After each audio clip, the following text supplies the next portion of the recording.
আজকের আপনাদেরকে টমেটোর ভর্তা বানিয়ে দেখাবো। আমি আল মামুন সুমন, সবাইকে জানাই আসসালামু আলাইকুম রহমতুল্লাহ। প্রথমত আমরা পেঁয়াজ নিছি, শুকনো মরিচ নিছি, পরে লবণ দিয়ে আমরা শুকনো মরিচটা সুন্দরভাবে মাখিয়ে নিব। শুকনো মরিচটা কিন্তু একটু ডুলে ডুলে মাখাতে হবে, তা নাহলে কিন্তু বন্ধুরা টেস্ট লাগবে না। একটু ডুলে ডুলে নিবিশ করে নিতে হবে, গোড়া গোড়া করে নিতে হবে। তারপরে যে পাশে পেঁয়াজটা আছে, পেঁয়াজটা দিয়ে, পেঁয়াজ কিন্তু ওরা ভাজা ছিল, সুন্দরভাবে শুকনো মরিচ দিয়ে মাখাতে হবে। মাখানোর পরে তারপরে কিন্তু একটু ডুলে ডুলে মাখাতে হবে, তাহলে কিন্তু বন্ধুরা মজা লাগবে না। তারপরে দিতে হবে সেই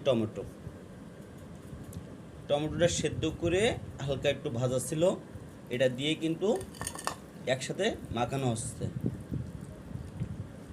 একটু ডুলে ডুলে মাখাতে হবে, তাহলে কিন্তু মজা লাগবে না। তারপরে এর ভিতরে একটু সরিষার তেল দিতে হবে। খাঁটি সরিষার তেল আজকাল পাওয়া যায় না। খাঁটি সরিষার তেল ঢাকা কাটা বনে, ওখানে মিল ফ্যাক্টরি আছে, সেখানে কিন্তু এই সরষের তেল, সরিষা ভাঙানো হয়, ভাঙায় তেল বের করা হয়। চাইলে কিন্তু আপনারা ওখান থেকে সংগ্রহ করতে পারেন।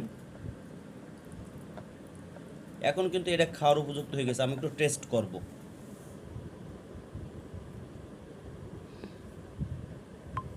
বিসমিল্লাহ।